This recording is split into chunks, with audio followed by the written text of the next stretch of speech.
पहले शरीर के प्रति सजग होना शुरू करो। चलो तो जानते हुए होशपूर्वक, बैठो तो जानते हुए होशपूर्वक, लेटो तो जानते हुए होशपूर्वक। इतनी गहनता को लाना है होश में कि एक ऐसी घड़ी भी आ जाए कि रात करवट भी बदलो तो भी होशपूर्वक, और अंततः सोए रहो तब भी तुम्हें यह होश रहे कि शरीर सोया है, मैं जागा हूं। जिस दिन यह घटना घट जाती है उस दिन एक पड़ाव पूरा हुआ, 1/3 यात्रा पूरी हो गई। फिर दूसरा प्रयोग मन पर करना है।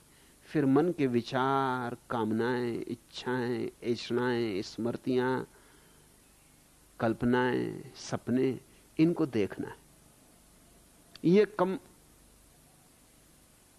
मन की ये सारी कामनाओं का जाल तभी संभव है देखना जब पहले शरीर की स्थूल प्रक्रियाओं पर तुम्हारी जागृति जम गई हो, तब सूक्ष्म पर उतरा जा सकता है। एक एक कदम बढ़ना होगा। जो शरीर पर सफल हो गया वो मन पे भी सफल हो जाएगा। उसके हाथ में राज लग गया।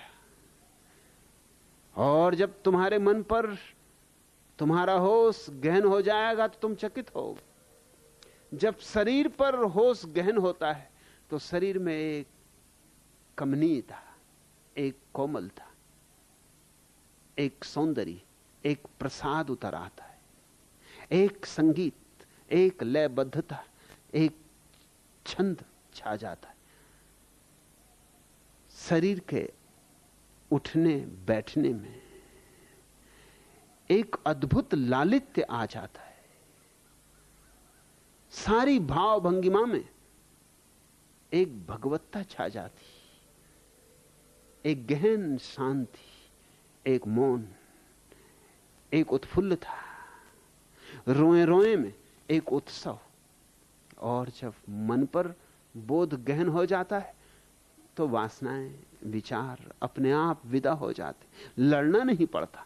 जो लड़ा वह तो हारा, जो जागा वह जीता। इस सूत्र को खूब याद कर लेना। जो लड़ा वह हारा। फिर तुम्हें यह कहना ही पड़ेगा, 1000 बोछेर धोरे को तो नोदी प्रांतर बेरिए गेलाम। ए चोलार माने तोबू बोझा गेलो ना, आमी हारिए गेलाम, आमी हारिए गेलाम। हार गया, हार गया, बुरी तरह हार गया। हजारों वर्षों की यात्रा में कितने नदियां, कितने वन प्रांतर पार किए, फिर भी चलने का अर्थ पता ना लगा। हार गया, बुरी तरह हार गया। पराजय तुम्हारी गलत प्रक्रिया का परिणाम है। जो मन को जाग कर देखेगा उसका मन विदा हो जाता है। तुम जागे कि मन गया? जिस मात्रा में जागे उस मात्रा में मन गया। तुम अगर 10% जागे हो तो 90% मन होगा। तुम अगर 90% जाग गए तो 10% मन होगा। और तुम अगर 99% जाग गए तो 1% मन होगा। और तुम अगर 100% जाग गए तो मन 0% हो जाएगा। और तब एक अपूर्व घटना घटती, जैसे शरीर में एक प्रसाद छा जाता है, वैसे ही मन में एक अपूर्व आह्लाद, अकारण आनंद।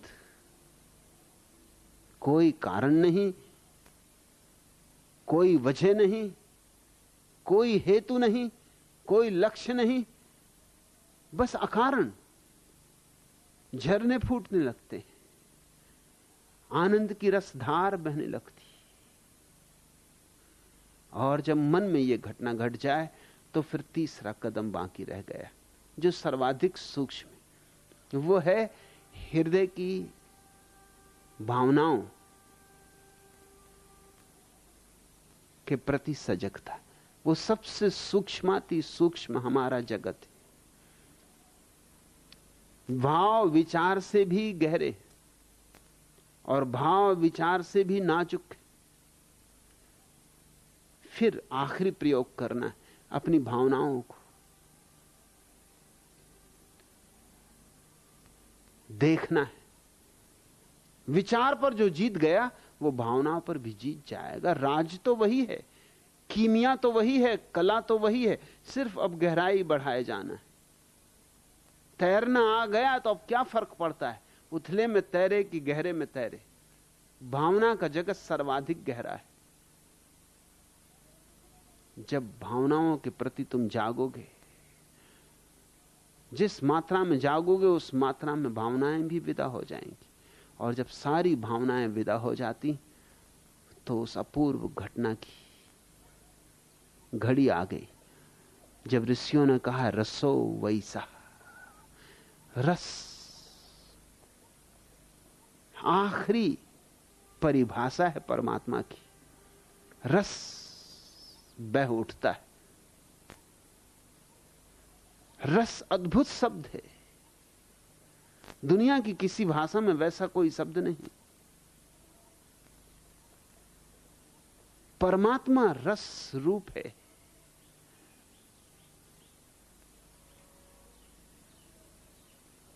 और ये 3 कदम है। इन 3 कदम के बाद चौथा प्रसाद है। चौथा भी है लेकिन वो तुम्हारा कदम नहीं।